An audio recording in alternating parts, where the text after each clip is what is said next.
So a funny thing happened yesterday. I was actually in Baltimore, downtown, at the waterfront to meet a friend for coffee. And I'm more of a Motel 6 type of guy, but our meeting point was one of the nicest hotels in Baltimore. So I walked in, and the first person I saw was a priest. And then I saw another, and then I saw a couple bishops, and I realized, this is the weekend, or this is the week where they meet each year. And it was the feast day of St. Martin of Tours.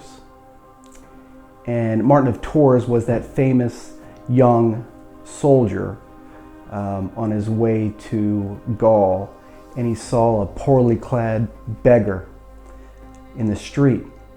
And Martin was a catechumen. He was studying to become a Catholic. And he stopped his horse and he cut off half of his robe and he covered the beggar with his robe. And later on that night, Martin had a dream. And Jesus came to him with a smile and said, "Martin the catechumen, it was me who you covered with that robe." And I was thinking in that hotel with these bishops, I was actually thinking of the future catechumens really worldwide. Martin went on to become a bishop. I wonder about these lonely catechumens today. They seem to be sort of a dying breed, these Catholics in training that actually want to join the church in this wintertime. It's a lonely breed. It's kind of a vanishing flock. And I thought about bishops and where they were at one of the nicest hotels in Maryland on the Eastern Seaboard, gathering. And I just thought, man, here we are a year after the summer of shame of 2018, where so much went wrong. And I thought, man, and they just aren't awakened to the reality of where we are in this dark time in the church. And I thought about that halving of Martin's robe. And I thought, until bishops begin to understand to have their salaries, to have their chanceries maybe into a more accommodating rectory-like living quarters, or have their level of comfort, or have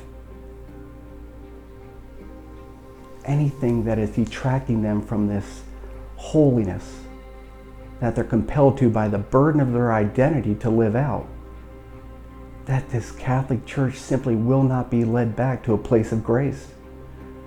Young Martin of Tours got it. And I was thinking, when I was driving home, of the brain surgery that I had a few years back, and nothing was working. And I was in this MRI tube, and I couldn't speak because the surgery rendered my speech obsolete. And I was lying in this tube, and I was vomiting in this tube, and I was choking.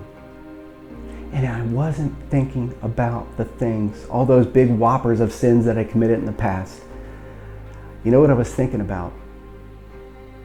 I was thinking about those things I didn't do.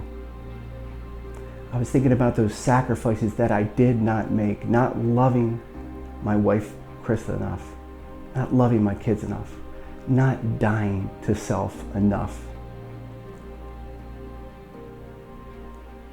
And I pray these bishops understand now. I pray that one or two or three or more of them stand up and says, enough. It is time that we become saints. To hold up this church and bring it back to a place of grace. The place that Jesus whispered into Peter's ear 2,000 years ago. This royal Catholic faith.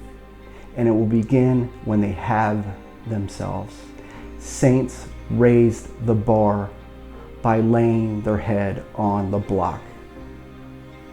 They offered their head because they loved Jesus Christ and the fullness of the gospel. Bishops, I beg you.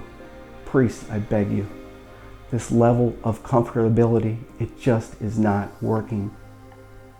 Every bishop, every priest, I imagine, should today have an impulse to die.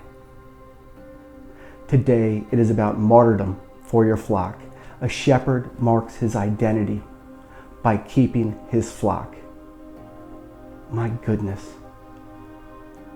He keeps his flock. Look at our flock today. So I'll pray for you bishops today as you still convene at these meetings in Bishop, in Baltimore, and you priests. We need you so badly today in this church. We're counting on you. And I'll close with these words. I'll read them from this book I wrote, The Priests We Need to Save the Church. And there's a lot of you out there. I know you. You're out there. Here's what Bishop Fulton Sheen said about that laying of head on the block and the priest we need. He said, man, when the shepherd is lazy, the sheep are hungry. When he sleeps, they're lost. When he's corrupt, they grow sick. When he is unfaithful, they lose their judgment. If the shepherd is not willing to be a victim for the sheep, the wolves come and devour them. Bishops, you can do it. You're being prayed for by me, and I think thousands and thousands of others. Please lead us back to a place of grace. Thank you very much.